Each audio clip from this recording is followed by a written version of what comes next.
Olá novamente, estamos aqui continuando então a nossa revisão do Colégio Vilma Fernandes de Porto Feliz. E nessa revisão do 8º ano no Colégio Vilma Fernandes, nós estamos aqui continuando com o nosso terceiro capítulo. Mas antes de a gente começar o terceiro capítulo, vamos lembrar um pouquinho o que nós vimos no primeiro e no segundo capítulo.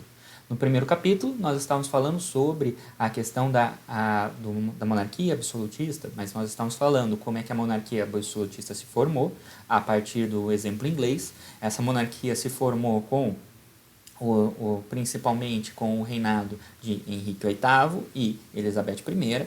Ela atinge então seu auge. Os reis, esses dois reis, eles têm o seu poder absoluto, e a partir do momento que eles conseguem esse poder absoluto, eles estão determinando cada aspecto da sociedade. Eles determinam como a sociedade é, eles determinam como a sociedade deve ser. Eles determinam a política, eles determinam a economia, eles determinam a religião dentro da sociedade deles. Nós vimos então que esse modelo no qual o rei tinha poder absoluto, ele vai entrar em crise. E a partir disso nós tentamos compreender como é que esse processo no qual o reino, no qual esse poder absoluto, o rei, monarca de poder absoluto, ele vai perdendo pouco a pouco o poder. E nós vimos que na Inglaterra, no caso da Inglaterra, foi a partir de um processo no qual a dinastia Stuart vai entrando em atrito com o parlamento, ela vai entrando em confronto com o parlamento, e a partir desse confronto ela vai perdendo pouco a pouco o poder, até na Inglaterra o rei ter o seu poder limitado. Nós vimos também no capítulo 2 o iluminismo, e o iluminismo é aquele conjunto de autores que vai criticar o poder absoluto, vai criticar essa sociedade que vai ter ali o seu rei com o seu poder absoluto, e vai olhar para a sociedade e dizer que essa sociedade, que nós temos uma minoria, uma pequena minoria, com todos os privilégios, com todas as coisas, e uma imensa maioria de pessoas miseráveis, pessoas que não tinham privilégios nenhum, que não tinham nada para sobreviver, e é uma sociedade injusta, e a partir disso eles vão criticar essa sociedade injusta, eles vão criticar aquilo que eles veem, e a partir dessas críticas é que nós vamos ali propor uma nova sociedade. Essa sociedade que eles estão propondo, essa sociedade que eles estão criticando é a nossa sociedade. Essa sociedade que eles estão criticando é a base. Essas críticas vão ser a base daquilo que vai ser a nossa Constituição, vão ser as críticas que vão ser a base daquilo que nós somos hoje. Então, nós vimos esses dois processos, mas em paralelo, ao mesmo tempo desses dois processos, o que vai acontecer é um fenômeno, o que vai acontecer é algo que nós chamamos de Revolução Industrial. Então, nós chegamos aqui no nosso terceiro capítulo. Mas antes de eu começar esse terceiro capítulo, vamos aqui falar aqui para os alunos do 8º ano. Nós temos aqui algumas salas no qual eu comecei a falar sobre esse terceiro capítulo. Eu comecei a adiantar algumas coisas desse terceiro capítulo, principalmente quando eu estava falando do primeiro e do segundo capítulo. Mas nós temos aqui algumas classes do 8º ano, principalmente aqueles que eu dou aula na quarta-feira, que não tiveram oportunidade ainda de chegar nesse terceiro capítulo, porque na quarta-feira nós tivemos reunião de pais, nós tivemos carnaval, então a gente acabou perdendo 4 aulas. Nisso, então, vamos lá. Se você já viu alguma parte disso daqui, continue acompanhando. Pegue o seu caderno da mesma maneira. Se você não viu ainda, não entrou nesse terceiro capítulo, pegue o seu caderno, anote. Quando você tiver dúvidas também, anote a dúvida e mande a dúvida para mim, não tem problema nenhum. Se você ficar com dúvida em alguma coisa que eu estou falando agora, não tem problema, mande a dúvida para mim, mas não fique com dúvida. Então vamos começar aqui a falar sobre o nosso terceiro capítulo. Nosso terceiro capítulo é sobre a Revolução Industrial. A Revolução Industrial, então, vai acontecer quase ao mesmo tempo da crise do absolutismo, mas vai acontecer ao mesmo tempo também do que está acontecendo o Iluminismo. E a Revolução Industrial, ela vai ser marcada justamente por essas fábricas aqui, que vão ter essas chaminés longas, que nós vamos ter aqui com a nossa fumaça preta. Então, as primeiras fábricas vão ser essas fábricas que vão ter essa marca, a fumaça. A Revolução Industrial é marcada por uma sociedade agora que é uma sociedade que ela produz, mas o símbolo da produção vai ser a chaminé, a fumaça da chaminé.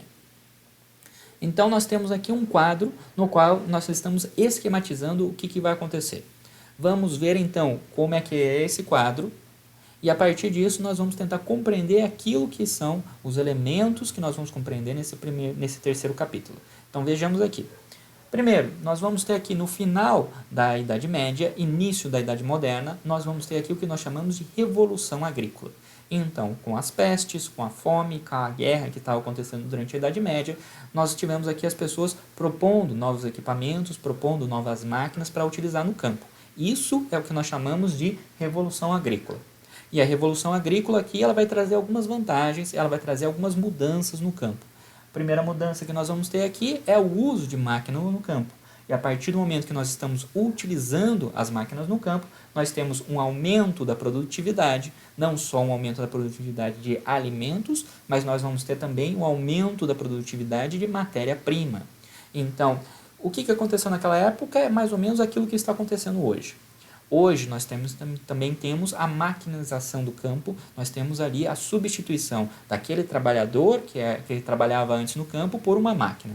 Então antes nós tínhamos o boia fria, por exemplo, ele fazia a coleta da cana, ele fazia a colheita da cana, nós tínhamos que ter para um sítio, para um terreno, nós tínhamos que ter 100, 200 boia frias para fazer a coleta da cana daquele terreno.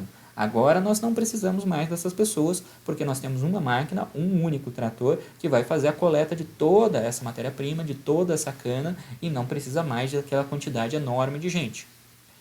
O que vai acontecer nesse momento aqui é a mesma coisa. O que nós tínhamos no campo era um monte de gente que era necessária para trabalhar. Mas agora as máquinas vão substituir, vão diminuir a quantidade de pessoas que eu necessito. Então, se eu tenho um aumento da produtividade, eu vou ter, então, um aumento na produção de alimento. Isso leva a uma melhora na alimentação. Nesse momento, então, eu tenho mão de obra livre, não preciso de tantas pessoas no campo, então essas pessoas não têm emprego, elas estão procurando emprego. Eu tenho um aumento da alimentação, uma melhora da alimentação, e isso vai levar a um aumento demográfico, ou seja, isso vai levar a um aumento da população. A população vai aumentar. A partir do momento que a população aumenta, eu vou ter um aumento da procura de coisas básicas, como, por exemplo, uma camisa, por coisas básicas que você vai precisar no seu dia a dia. Quanto mais pessoas, mais essas pessoas vão precisar desses produtos que nós utilizamos no nosso dia a dia, e nós temos, ao mesmo tempo, um acúmulo de capital, principalmente nos mercadores, nos comerciantes ricos, mas também nos nobres. Então, nós temos as pessoas ricas acumulando dinheiro nesse momento, da mesma forma como os reis, nesse momento, também estão acumulando dinheiro. Agora, nós temos, então, dinheiro e oportunidade. De um lado, nós temos o acúmulo de dinheiro, de outro lado, nós temos as pessoas precisando de produtos. Qual é a resposta para isso? A resposta para isso vai ser a revolução industrial. Vai ser uma nova forma de produção, uma forma mais eficiente de produção. E essa nova forma de produção vai vir a partir de desenvolvimento técnico, vai vir a partir do desenvolvimento de novas máquinas. E essas máquinas vão se formar, vão construir essas grandes fábricas que nós temos hoje.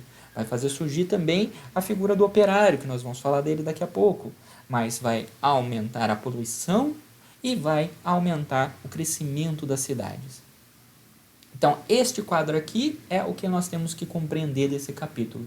Nós temos que compreender como é que ocorre todos esses elementos, como é que ocorre todas essas características. Então, vamos lá, pedaço por pedaço, vamos ali parte por parte, um passo por passo, e a partir disso, nós vamos entender esse quadro aqui, vai ficar simples, vai ficar fácil de você entender. Vamos lá.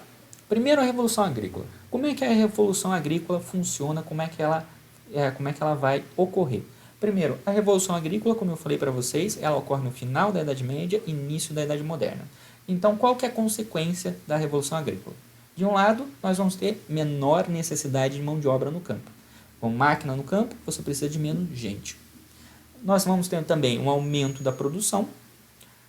Esse excesso de mão de obra que nós vamos ter no campo, então as pessoas estão procurando emprego, não existe emprego no campo, para onde que as pessoas vão? Então elas vão procurar emprego nas cidades. Então, de um lado, você tem um aumento da produção, de outro lado, essas pessoas que antes trabalhavam no campo, elas agora vão ser obrigadas a ir para as cidades. Nós vamos ter aqui uma melhoria da produção. Essa melhoria da produção vai levar a uma melhoria da alimentação. Essa melhoria da alimentação vai levar a uma diminuição da mortalidade. Algo muito importante também nesse momento, com as diversas pestes, com as diversas pandemias que a gente vai ter nesse momento na Europa como um todo, que vai matar boa parte da população da Europa, nós vamos ter ali uma grande preocupação com a higiene nesse momento. Então, a higiene que nós estamos nos preocupando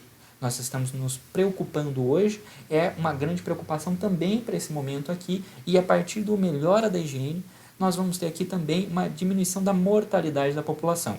A população, então, de um lado, ela está saindo do campo e indo para as cidades. De outro lado, ela está aumentando pela diminuição da mortalidade. Então, o que nós vamos ter aqui é um aumento da população.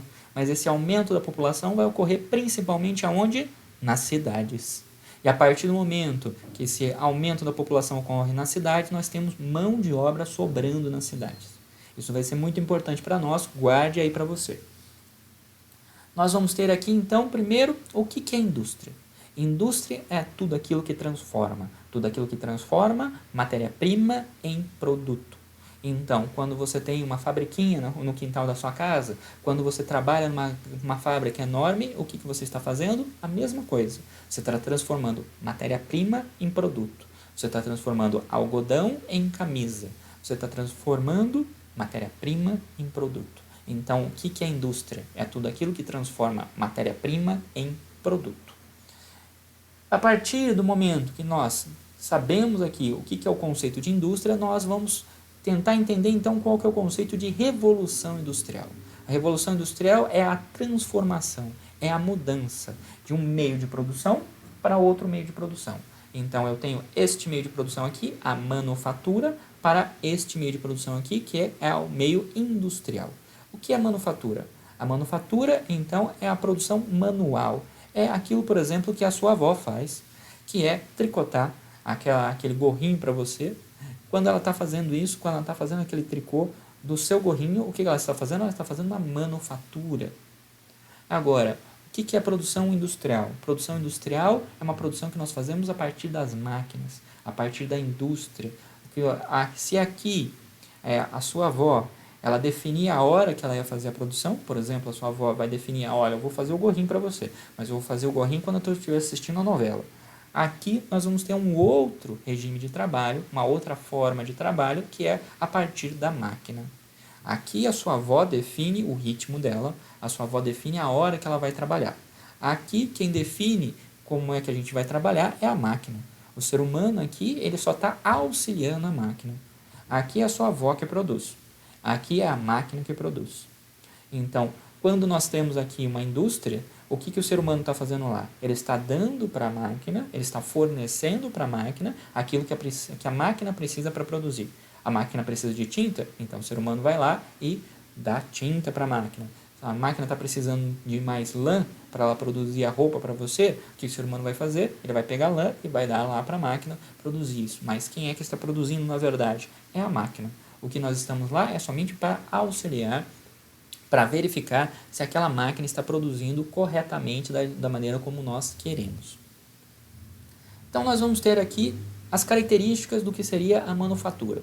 Vamos ver essas características aqui com calma. Então, nós temos aqui, primeiro, trabalho manual. O trabalho é do indivíduo, cada pessoa é que trabalha. O trabalho é artesanal, o trabalho é de um artesão. Então, nós vamos ter aqui, quando nós temos uma cadeira feita manualmente, nós sabemos que essa cadeira foi feita pelo José, nós sabemos que essa cadeira foi feita pelo João. Ela foi feita da maneira que o José gosta de fazer a cadeira, ela foi feita da maneira que o João gosta de fazer a cadeira. Mas quem faz a cadeira, quem faz a cadeira inteira é o João, é o José. Nós temos aqui que o trabalhador participa de cada etapa da produção daquela cadeira. Então, o João ele produz toda a cadeira, não é o pezinho da cadeira, não é o detalhinho aqui de cima da cadeira, é toda a cadeira. Mesma coisa o José, ele não produz a perna da cadeira, ele produz a cadeira como um todo. E quarto, nós temos aqui quem é que determina o tempo, quem é que determina o ritmo, é justamente o trabalhador, o indivíduo, é o ser humano que determina o ritmo. Então, nós temos essa maneira de produção. Essa maneira de produção vai ser feita pela humanidade até esse momento. Então, desde a criação da humanidade até esse momento, O que nós tínhamos aqui era uma manufatura e agora nós vamos criar algo novo, nós vamos criar um sistema de produção novo e o que a gente tem que entender nesse capítulo então é esse sistema de produção novo. Nós temos aqui então a maquinofatura. Vamos comparar aqui para tentar compreender quais são as características de um e as características de outro. Então nós tínhamos aqui, antes era um indivíduo que produz, agora como é que você vai fazer a produção? Utilizando máquinas. Antes você tinha aqui um indivíduo produzindo todo a cadeira que nós estávamos produzindo, agora como é que você vai fazer? Você vai fazer a divisão do trabalho. Uma pessoa vai produzir o pé, outra pessoa vai produzir a perna, outra pessoa vai produzir o assento, outra pessoa vai produzir a costa da cadeira, mas cada pessoa produz um pedaço do produto final.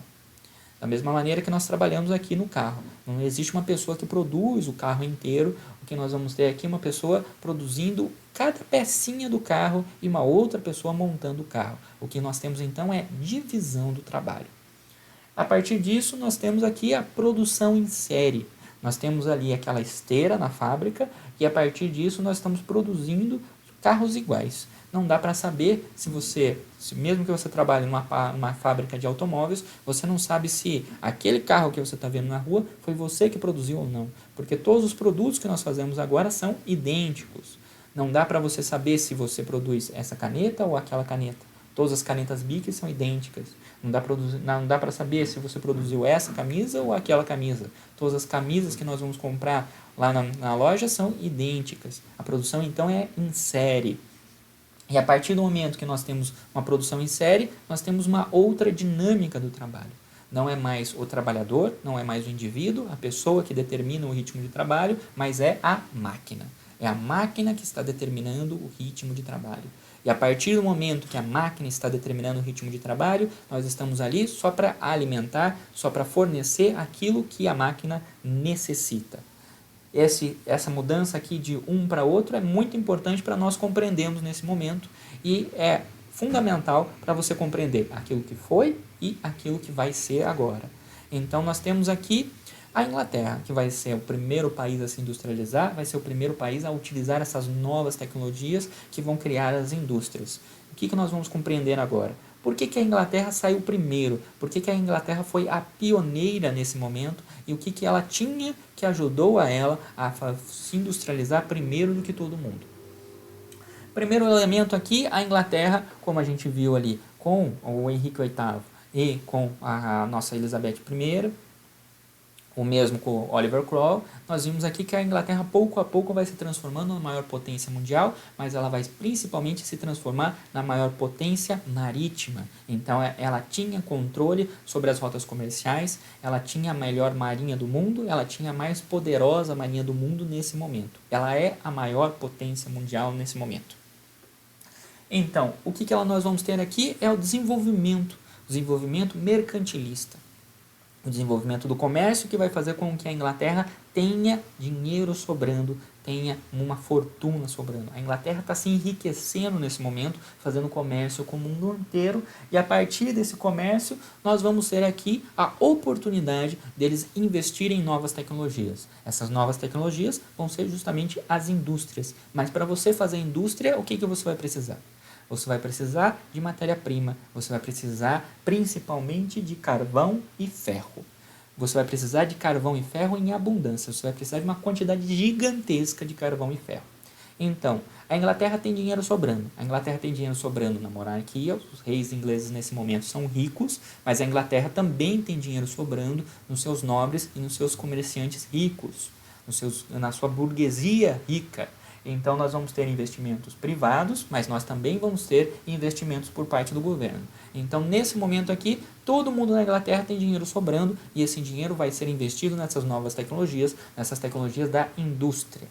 Então nós temos aqui um contexto que é favorável para a Inglaterra, mas essas primeiras fábricas que nós vamos ter aqui, elas necessitam de uma coisa acima de tudo. Elas vão precisar de muita gente, elas vão precisar de muita mão de obra.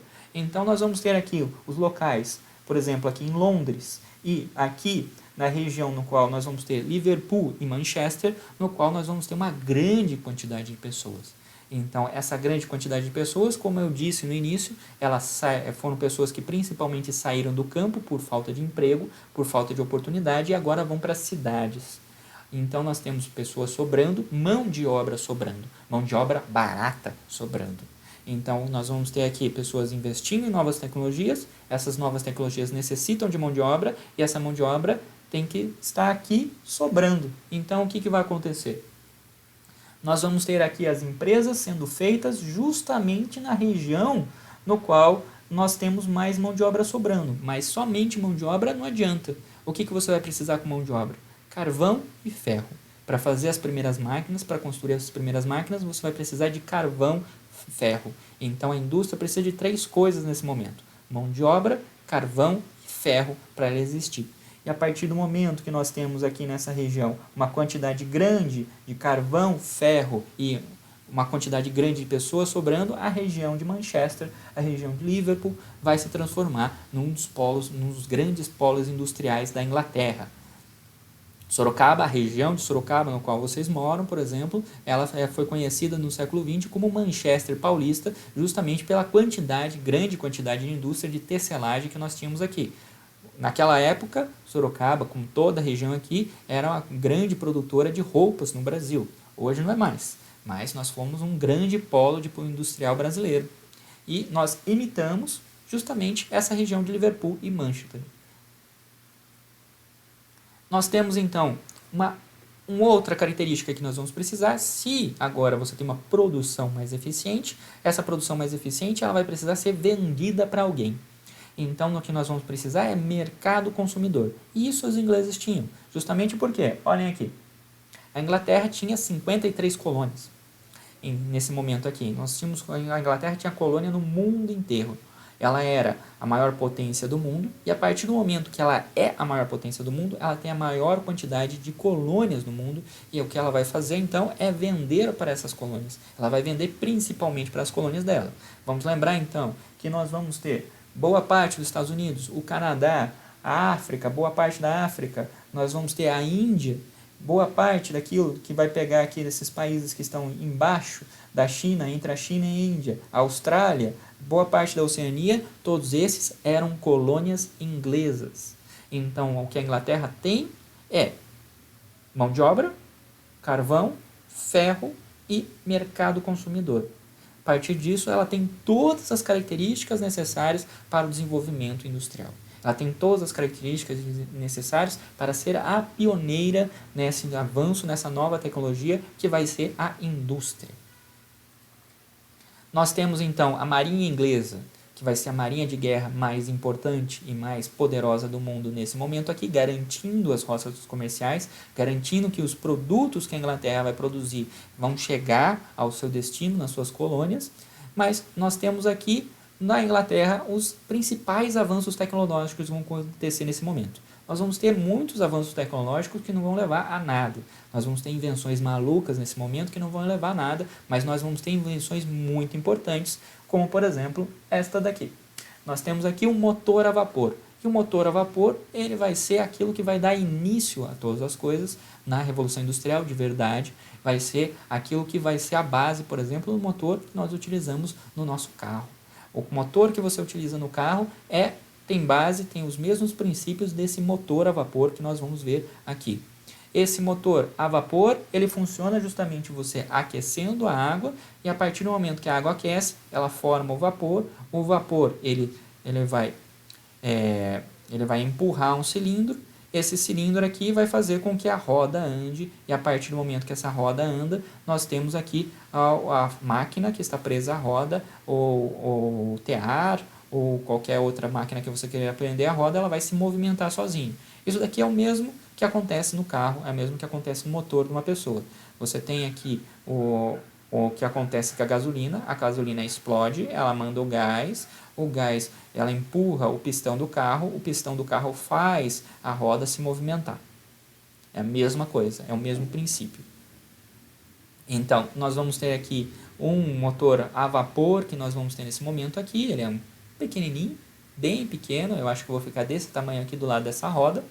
Esse daqui está no museu na Inglaterra, museu que fica em Londres, na Inglaterra.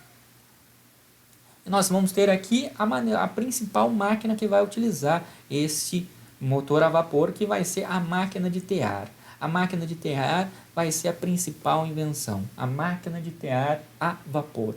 A máquina de tear a vapor vai ser aquilo que vai revolucionar os produtos. Da mesma forma como a China, hoje, ela vai vender produtos em uma quantidade gigantesca, produtos baratos, é isso que a Inglaterra vai fazer nesse momento. Ela vai fazer um modo de produção que é mais eficiente, e a partir do momento que ela faz essa máquina que é mais eficiente, que vai produzir em um dia aquilo que se a gente pegar umas 100 vós suas tentando ali todo dia fazer ali o tear para fazer o seu gorrinho, essa máquina aqui ainda vai fazer o gorrinho mais rápido. Então, nós temos uma máquina que vai substituir uma quantidade gigantesca de trabalhadores de manufatura, mas de trabalhadores de artesanato. Nós temos aqui essa máquina, então, ela vai produzir, e ela vai produzir diariamente, ela vai produzir 24 horas por dia. E a partir disso, a Inglaterra vai produzir roupa, vai produzir muita roupa e roupa barata. Essa roupa vai ser para o mundo inteiro, a partir de uma invenção simples, que é ligar um motor a vapor a uma máquina de tear. Essa máquina de tear, então, antiga, que você tinha uma única pessoa trabalhando na máquina de tear, que você tinha que ir ajustando fiozinho por fiozinho daquilo que você estava fazendo, agora vai ser substituída. Ela não vai ser mais uma pessoa trabalhando em uma tapeçaria, em fazer um tapete, que demorava 1 mês, 2 meses para fazer o tapete. Agora, nós vamos ter aqui uma máquina de tear que não mais precisa da pessoa, ela faz os ajustes inteiros, sozinhos. O que ela vai precisar, então, é que você fique alimentando ela, que você continue dando energia a vapor a ela, e que você continue dando para ela o algodão, continue dando para ela a lã que ela precisa para produzir a roupa que você quer. Nós vamos ter aqui, então, indústrias que vão ser feitas a partir disso. Nessas indústrias aqui nós não temos uma máquina a vapor, nós não temos um tear a vapor, mas você vai ter centenas de teares a vapores, que eles vão ser alimentados, eles vão ter a sua energia alimentada ali por uma grande caldeira no qual você vai jogar o carvão, no qual você vai jogar aquela grande quantidade de carvão para ferver a água e conseguir fazer com que todas essas máquinas aqui se movimentam, todas essas máquinas aqui trabalhem 24 horas por dia. Trabalhando 24 horas por dia, com o ser humano do lado dela, somente auxiliando, somente ajudando a máquina a trabalhar. Nós temos aqui, como você pode ver pela foto, uma grande quantidade de mulheres trabalhando nesse momento aqui. Então, as indústrias, elas vão querer mão de obra que são baratas e mão de obras que elas possam explorar cada vez mais. Então, você vai ter ali turnos de trabalho que vão ser de 15, 16 horas por dia. Nós vamos ter ali uma grande quantidade de mulheres trabalhando nas fábricas, uma grande quantidade de crianças trabalhando nas fábricas. As mulheres e as crianças, elas trabalhavam justamente porque elas eram consideradas mão de obra barata. Então, se uma dessas pessoas aqui, nesse momento nós não temos leis trabalhistas para proteger essas pessoas, então se uma dessas pessoas elas se machucassem, elas pura e simplesmente eram mandadas embora, e você chamava uma outra pessoa para substituir ela. Então, nós temos aqui uma mão de obra barata, pessoas pobres, que eram utilizadas 15, 16 horas por dia pela indústria. Quando essas pessoas pobres adoeciam, quando essas pessoas pobres se machucavam nas fábricas, elas simplesmente eram mandadas embora e você chamava um outro pobre para substituí-la. Nós temos aqui, então, uma foto que nós temos aqui, um desenho que é de um jornal inglês desse momento aqui, pegando aqui uma indústria inglesa no qual nós tínhamos praticamente somente mulheres. Nós temos mulheres e crianças. As mulheres eram utilizadas para supervisionar e olhar o trabalho grosso das fábricas, e as crianças eram utilizadas para entrar aqui no meio da fábrica, entrar aqui no meio da máquina e consertar alguma coisa, ou então passar algum fio que foi aqui, arrebentou, juntar o fiozinho que arrebentou aqui no meio. Acontecia diversas vezes da criança, por exemplo, perder o dedo, perder a mão no meio da máquina aqui. Mas não importa. Era uma criança pobre, e o que você fazia então? Você somente substituía a criança pobre nesse momento. Isso daí era a mentalidade, era a maneira como os donos de fábrica, como aqueles ricos milionários pensavam naquele momento. O que eles precisavam é mão de obra barata. Se o cara não consegue mais trabalhar, manda ele embora.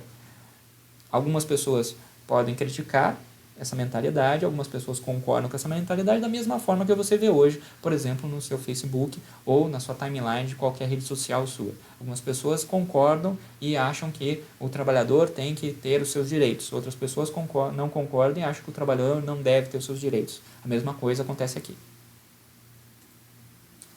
Agora, a máquina a vapor ela vai começar a ser aplicada em todas as áreas da sociedade. Então, a gente tem aqui um navio a vapor. Esse navio a vapor ele vai ser utilizado principalmente nos rios. E a partir disso, nós temos uma substituição daquela marinha que era a vela. Nós tínhamos ali, então, como motor do navio, era basicamente o vento. Se você tinha vento, o navio andava. Se você não tinha vento, o navio não andava. Isso não acontece no navio a vapor. Enquanto você tiver carvão, ele continua andando e a partir disso nós temos aqui um novo meio de transporte que vai garantir, por exemplo, que os prazos sejam seguidos. Antes, você determinava que o navio ia chegar mais ou menos em 2, 3 meses no destino dele, porque poderia ter vento, poderia não haver vento, poderia ter uma tempestade no meio do caminho. Para um navio a vapor, isso não importa. Tendo tempestade, não tendo tempestade, tendo vento, não tendo vento, ele vai chegar no destino dele, se ele chegar, enquanto ele tiver carvão. Então, nós temos aqui um novo regime também de organização da sociedade.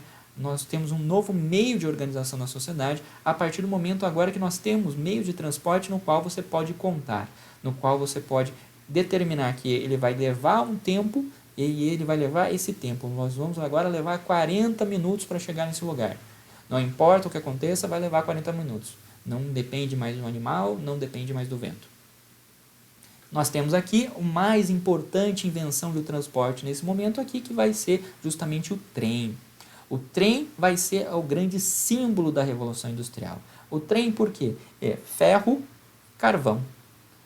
Ferro e carvão. O trem vai ser o símbolo dessa modernidade, o trem vai ser o símbolo da Revolução Industrial, porque o trem vai ser o símbolo dessa indústria, mas ele vai ser o símbolo da tecnologia.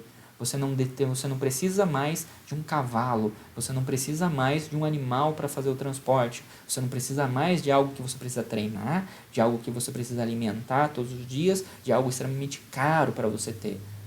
Agora você pode fazer um transporte que pode levar centenas de pessoas e você só precisa de uma máquina para carregar esses vagões, para você conseguir levar esses vagões. Enquanto a máquina tiver carvão, ela vai conseguir carregar esses vagões, ela vai conseguir puxar esses vagões o quanto você quiser. Essa tecnologia, a partir do momento que ela surge, ela vai se melhorando, ela vai num processo de melhora como nós temos hoje. Você troca de celular a cada 3 anos, você troca de celular, se você quiser exagerar, de 6 em 6 meses, mas toda vez que você troca tem uma nova tecnologia. A tecnologia, a partir da Revolução Industrial, ela vai ficar cada vez mais acelerada, cada vez mais veloz. A tecnologia, as invenções, elas vão ficando cada vez mais rápidas. E a partir do momento que elas ficam cada vez mais rápidas, nós vamos ter invenções, nós vamos ter novos trens, nós vamos ter novos navios, novas máquinas, novos teares a vapor, e cada vez mais eficientes, cada vez mais rápidos, como acontece, por exemplo, com o carro, com o celular que você tem hoje. Toda vez nós temos ali um carro mais rápido, um carro mais eficiente, um carro mais seguro. Toda vez nós temos um celular que é mais rápido, que tem uma memória maior, que tem uma câmera melhor, mas esse ideal é o ideal da Revolução Industrial, o ideal de melhora, o ideal de progresso. A partir disso, nós vamos ter diversos exemplos de máquinas a vapor e tentativas de máquinas a vapor, como vai ser, por exemplo, essa máquina aqui, no qual ele fez uma máquina a vapor a madeira. Utilizando madeira para tentar queimar carvão. Bom, essa daqui não deu certo. Agora, nós vamos ter aqui, então, um aumento da produtividade. A máquina, o tear a vapor, ele vai produzir muito mais do que o tear do artesão. Então, esse tear mecânico, ele vai aumentar a produtividade e esse aumento de produtividade vai permitir que a Inglaterra venda para o mundo inteiro. Nós vamos ter aqui os principais setores que vão trabalhar nesse momento, que vão ser revolucionários nesse momento, que vai ser a indústria têxtil de um lado, a produção de roupa, portanto, de um lado, e a indústria metalúrgica do lado. A indústria metalúrgica que é aquela de transformação de metais. É aquela que vai derreter, por exemplo, o ferro e vai fazer, por exemplo, o trilho do trem que nós estamos falando. A indústria que vai fazer as máquinas, que vai fazer o metal, que vai produzir as máquinas que nós vamos ali encaixar as máquinas que nós estamos produzindo. Agora, as consequências da Revolução Industrial é que vão ser bastante pesadas para a sociedade nesse momento. Nós vamos ter aqui a exploração do trabalho, o trabalhador vai ser explorado cada vez mais, nós temos aqui regimes de trabalho, nós temos ali modos de trabalho de uma pessoa trabalhando 15, 16 horas por dia, 7 dias por semana, sem descanso, sem férias, sem direito à licença médica, sem direito à licença maternidade, sem direito a nada. Nós temos aqui o comércio se tornando pela primeira vez mundial, a Inglaterra vendendo para o mundo inteiro, então nós temos uma mundialização do comércio. Nós temos aqui um momento também de alteração da paisagem, a partir do momento que você precisa dessa quantidade gigantesca de carvão, a partir do momento que você precisa dessa quantidade gigantesca de ferro, o que vai acontecer é que do dia para a noite, montanhas gigantescas da Inglaterra vão desaparecer. A mesma coisa acontece no Brasil. A Vale do Rio Doce, por exemplo, a maior empresa de extração de recursos minerais no Brasil, ela faz montanhas desaparecer no Brasil o tempo inteiro. Nós tínhamos antes uma montanha que tinha minérios e ela faz essa montanha desaparecer tentando extrair os minérios que existiam naquela montanha. Nós temos o barateamento do custo de produção, então uma camisa que antes custava 100, agora vai custar 10. É muito mais barato uma máquina fazer, é muito mais rápido uma máquina fazer do que um artesão fazer. Nós vamos ter aqui uma concentração de renda muito grande, essa mão de obra que está trabalhando na fábrica, ela é muito explorada, ela ganha um salário muito ruim, então quem é que está ganhando de fato? É o dono da indústria, é o burguês, é aquele que é dono da indústria. Então nós vamos ter aqui um confronto entre o que é o burguês, o dono da indústria, e o proletário, que é o trabalhador da fábrica. E nós temos o surgimento deste proletário, que é algo novo. O proletário é o trabalhador da fábrica, o proletário é o trabalhador da indústria, e o proletário é aquele trabalhador que ele funciona dentro desse regime, ele tem o tempo dele inteiro regrado, ele é regrado pela máquina, ele tem o turno dele, ele vai ter que entrar a tal hora e sair a tal hora, ele tem que trabalhar esse período aqui na máquina e tem que trabalhar todo dia na máquina. Esse é o proletário, é o trabalhador no chão da fábrica. E a partir do momento que esse trabalhador assalariado, esse trabalhador proletariado, ele surge, nós também surgimos os movimentos sociais. E esses movimentos sociais que vão surgir nesse momento, eles vão lutar contra essa exploração do trabalho. Vão surgir nesse momento, por exemplo, os sindicatos. Vão surgir um movimento, por exemplo, contra a exploração do trabalho que estava ocorrendo na indústria, contra os abusos, os maus salários, os tempos de trabalhos abusivos que nós tínhamos na indústria nesse momento. Então, se hoje nós temos férias, se hoje nós temos 13º, se hoje nós temos licença maternidade, se hoje nós temos todos os direitos trabalhistas que nós temos hoje, é porque esses caras, essas pessoas aqui lutaram nesse momento para que esses direitos existissem. Então, aqui, falando um pouquinho mais então da nossa exploração do trabalhador.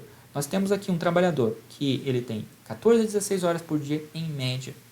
Nós temos aqui um trabalhador que não tem direitos e não tem segurança nenhuma no trabalho. Nós não temos nem qualquer preocupação dos burgueses, dos donos de indústrias com a segurança no trabalho nesse momento aqui. Nós temos péssimas condições de trabalho. As indústrias nesse momento aqui elas eram sujas, as indústrias nesse momento aqui eram lugares imundos para trabalhar, nos quais nós tínhamos ali a proliferação de doenças e que poderiam pegar o trabalhador e poderiam matar o trabalhador. E nós temos ali o trabalho infantil e o trabalho feminino, que eu estava dizendo para vocês. Então nós temos um quadro aqui que é bastante complicado para o trabalhador. Esse quadro complicado para o trabalhador vai levar também a um quadro complicado nas cidades. Nós temos uma enorme quantidade de pessoas indo para as cidades para trabalhar nas indústrias. O campo não emprega mais. A partir do momento que o campo não emprega mais, a única oportunidade que a pessoa tem é a indústria. Então nós vamos ter uma enorme quantidade de gente indo para as cidades e a partir disso as cidades não conseguem mais dar conta dessa quantidade de gente que está chegando. Nós temos então um crescimento desordenado das cidades e esse crescimento desordenado das cidades vai fazer o aparecimento de bairros pobres, de bairros no qual as pessoas vão construir as suas casas adaptando, dando um jeito de construir as casas do jeito que elas conseguem, o que seriam hoje as nossas favelas. Então, se você pegar uma cidade como São Paulo, a cidade do Rio de Janeiro, é uma cidade que cresceu demais sem organização, sem planejamento. O que aconteceu? Criação das favelas. Criação de ruas totalmente em zigue-zague, totalmente curtinhas, totalmente sem condições de você andar, no qual você vai ter um esgoto a céu aberto no meio daquela viela, no meio daquela rua. É a mesma coisa que vai acontecer na Inglaterra, a mesma coisa que vai acontecer em Manchester, a mesma coisa que vai acontecer em Liverpool, a mesma coisa que vai acontecer em Londres nesse momento, no qual a gente vai ter a industrialização. Ao mesmo tempo, no campo, nós estamos acontecendo os enclosures. Os enclosures vão ser leis que vão ser feitas para você. Antes você tinha uma terra que era utilizada por uma comunidade de pessoas, agora nós vamos ter alguém colocando a cerquinha naquela terra e dizendo que aquela terra é minha. Então o que eu estou fazendo? Eu estou fechando.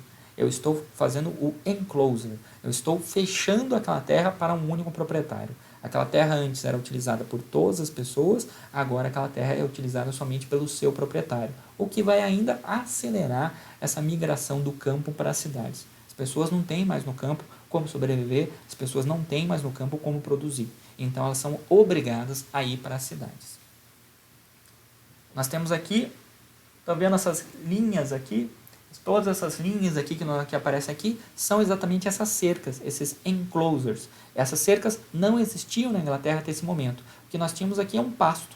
O que nós tínhamos aqui é uma terra comum. Nesse momento aqui, no qual a pessoa poderia colocar as suas ovelhas, pastarem, sem problema nenhum, ou poderia pegar essa terra aqui para produzir o milho, o trigo dela, sem problema nenhum. Mas agora a terra está cercada e as pessoas não podem mais produzir nessa terra aqui. Única solução, única possibilidade, única opção para elas vai ser justamente ir para as cidades. A partir disso, o que nós vamos ter então aqui? A oficina antes, no qual nós tínhamos aqui o artesão, que vai produzir uma única cadeira por semana, agora nós vamos ter a fábrica, produzindo centenas de cadeiras por semana. Antes nós tínhamos a figura do artesão, produzindo cada etapa da nossa cadeira que está sendo produzindo. Ele vai produzir a cadeira como um todo, todos os elementos da cadeira, o pé, o assento, a costa da cadeira, e agora nós temos o operário que produz somente um parafuso da cadeira. Antes, nós tínhamos aqui produção de peças únicas. Aquela cadeira foi a cadeira produzida pelo João. Todo mundo sabe isso, porque o João produz a cadeira daquele jeito, do jeito dele. E agora nós vamos ter a produção em série. Ninguém consegue saber a diferença ou quem produziu, por exemplo, a carteira que nós temos na escola. Todas as carteiras são iguais, então não dá para saber quem produziu. Nós temos a produção em série. Nós temos aqui o trabalhador impondo o ritmo na manufatura. É a sua avó que vai dizer o momento no qual ela vai tricotar o seu boné, o seu gorrinho. Agora, quem vai impor o ritmo é a máquina. Essa diferença aqui que eu tentei deixar claro para vocês ao longo desse capítulo aqui, ao longo desse vídeo que vocês estão assistindo. Nós vamos ter aqui, então, uma organização dos operários para dar frente a isso. Nós temos uma mudança social e essa mudança social tem que ser respondida. Ela vai criar problemas. Problemas na cidade, problemas de exploração do trabalho, e nós vamos ter aqui uma organização da classe operária, uma organização dos trabalhadores para tentar responder a esses problemas. E, em parte, eles vão ver que as máquinas vão ser o problema. Então, eles vão olhar e vão culpar as máquinas, seja pelo desemprego ou pelas misérias que eles estão vivendo nesse momento. Vão culpar as indústrias, vão culpar os burgueses, os ricos que são donos das fábricas, pelas longas jornadas de trabalho, pelos salários baixos, pela exploração do trabalhador, e eles vão começar então a formar os sindicatos, vão começar a formar associações para tentar exigir melhores direitos, exigir melhores condições de trabalho. Mas também nós vamos ter movimentos como o ludismo, que vai ser um movimento violento, no qual os trabalhadores vão invadir as fábricas e destruir essas máquinas que estavam aprisionando, que estavam escravizando eles. Os ludistas compreendiam que a maneira correta de produzir era dos artesãos. Era a produção no qual o ser humano não estava escravizado por uma máquina. Então, o que eles vão fazer lá? Eles vão invadir as máquinas e destruir as máquinas. Nós vamos ter, ao mesmo tempo, o cartismo nesse momento, que vão ser associações, vão ser pessoas que vão se unir e tentar escrever cartas para exigir direitos, exigir melhores condições de trabalho, mas tentar fazer com que os políticos, que as pessoas que tenham poder por exemplo, na Inglaterra, o parlamento inglês, tente se sensibilizar, tente ter alguma sensibilidade, alguma compaixão com o trabalhador e façam leis que obriguem os burgueses a dar melhor de salário, obriguem a dar melhores condições de trabalho, obriguem eles a dar melhores condições de você ter pelo menos 8 horas em vez de 16 horas de trabalho por dia. Agora, a Revolução Industrial ela também vai ter fases. E essas fases aqui é o que nós estudamos. Nós temos, em geral, 3 fases dessa Revolução Industrial. Nós temos aqui a primeira fase, que vai ser a máquina a vapor, que nós estamos estudando hoje. Nós temos aqui a segunda fase, que vai ser a eletricidade, que vai substituir o vapor. Vai ser, antes nós tínhamos ali o vapor movimentando as máquinas, agora nós vamos ter as máquinas sendo movimentadas pela eletricidade. E nós temos aqui a terceira fase, a partir dos anos 60 e 70, que vai ser a fase no qual nós vamos ter a biotecnologia e a nanotecnologia, que vai incluir também o computador que você está assistindo esse vídeo aqui, ou o computador que vai dar origem, por exemplo, ao celular que você tem na mão nesse momento. Agora, a Revolução Industrial, então, ela vai modificar a sociedade, mas ela vai modificar mais ainda as relações de trabalho. Nós tínhamos uma forma de trabalhar antes e agora nós vamos ter uma outra forma de trabalhar. É isso que nós tínhamos que entender, é isso que nós tínhamos que compreender nesse capítulo. Então, se você tiver qualquer dúvida desse capítulo, por favor me escreva, por favor faça um comentário, me mande um e-mail, mas não fique com a dúvida sobre esse capítulo. Lembre-se sempre, então, que nós vamos ter desses primeiro, segundo e terceiro capítulo, nós vamos ter 3 movimentos. Nós vamos ter ali as críticas ao absolutismo, nós vamos ter o movimento iluminista e nós vamos ter a Revolução Industrial, e esses 3 fatores eles estão ocorrendo quase ao mesmo tempo na Europa. E a partir do momento que você entende esses 3, você vai entender então as transformações sociais que estão ocorrendo nesse momento e as consequências dessas transformações sociais, que vão ser os nossos próximos capítulos, que vai acontecer, por exemplo, a Revolução Industrial. Vai acontecer a crise completa do absolutismo, vai acontecer a conclusão das ideias iluministas, que vai ser a nossa... eu falei para vocês em sala de aula, a nossa Revolução Francesa. Nós estamos fazendo aqui uma preparação para nós compreendermos a Revolução Francesa. Então, caso você não entendeu qualquer coisa desse vídeo aqui, então volte o vídeo, assista de novo. Não compreendeu de novo? Me manda a pergunta. Mas até lá e até o próximo vídeo. Tchau, tchau.